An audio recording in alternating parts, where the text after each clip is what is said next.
পরবর্তী নির্বাচনও এই ব্যবস্থার অধীনে সম্ভব না। ফলে একটা অংশগ্রহণমূলক সুষ্ঠু গ্রহণযোগ্য নির্বাচন যদি আমরা করতে চাই তাহলে আমাদের অনেকগুলো সংস্কার দরকার।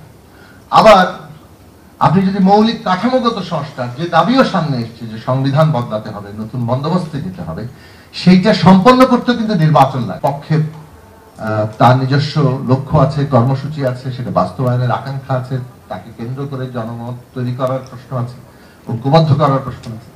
আবার একই সাথে এই যে এটার অনিবার্য প্রতিদ্বন্দ্বিতা, প্রতিযোগিতা, এমনকি বিরোধ, এমনকি সংঘাত, তার মধ্যে ঐক্য রক্ষার একটা তীব্র তাগিদ এবং প্রায় বাধ্যতা আছে, মানে কম্পালশনের মতো, যে আমরা যদি না রাখতে পারি তাহলে পরিণতি অভ্যুত্থানকে ভীষণভাবে ক্ষতিগ্রস্ত এবং ব্যর্থ করে তুলতে পারে।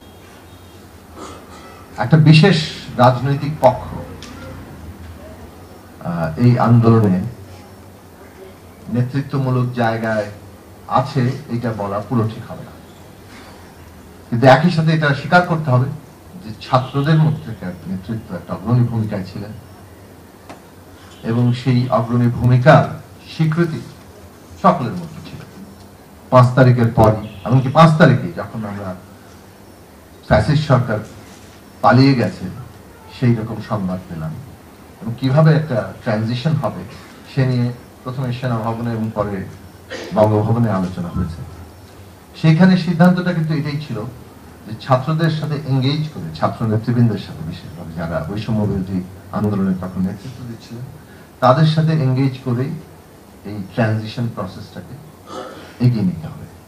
প্রাথমিকভাবে একটা ঘোষণা এসেছিল, যে ঘোষণাটা বৈষম্য বিরোধী ছাত্র আন্দোলনের পক্ষ থেকে সকলের মতের ভিত্তিতে একটি অন্তর্বর্তী সরকারের হাতে ক্ষমতা হস্তান্তর করতে হবে কিংবা অন্তর্বর্তী সরকার গঠন করতে হবে। সেই ঘোষণাটাই মাত্র 5 তারিখে কেবল এসছে, বাকিগুলো তার সংযুক্ত জিনিস, বিচার করতে হবে, জানমালের নিরাপত্তা, বন্দীদের মুক্তি ইত্যাদি। কাজেই এই সরকারটা এক অর্থে আন্দোলনকারী সকল শক্তির সমর্থিত সরকার। সরকার নিয়ে সমালোচনা থাকতে পারে, তাদের বিভিন্ন পদক্ষেপের আমরা সমর্থন দিব, সমালোচনা করবো, সেটা আরেকটা ভিন্ন প্রসঙ্গ। কিন্তু সাধারণভাবে এই সরকার একটা ট্রানজিশনের মধ্যে দিয়ে গঠিত হয়েছে এবং একটা ট্রানজিশনকে সম্পন্ন করার জন্য গঠিত। সেখানে এসেই ঐক্যের প্রশ্নটা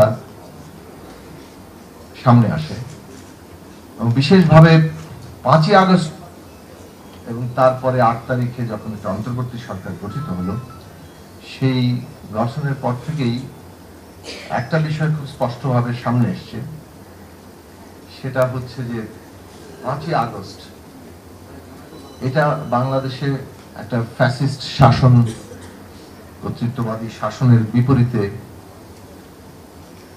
বাংলাদেশের জনগণের একটা ঐক্য হিসেবে সামনে, তাদের যে আকাঙ্ক্ষা, সেই আকাঙ্ক্ষা অনুযায়ী বাংলাদেশ কিভাবে গড়ে উঠবে তার জন্য আমরা সবাই যার যার জায়গা থেকে চেষ্টা করছি। সেই চেষ্টার প্রতিও আমার সম্মতি আছে। আমরা এখনো বিশ্বাস রাখতে চাই যে আমরা সবাই সেই কাঙ্ক্ষিত বাংলাদেশে যাওয়ার চেষ্টা করছি।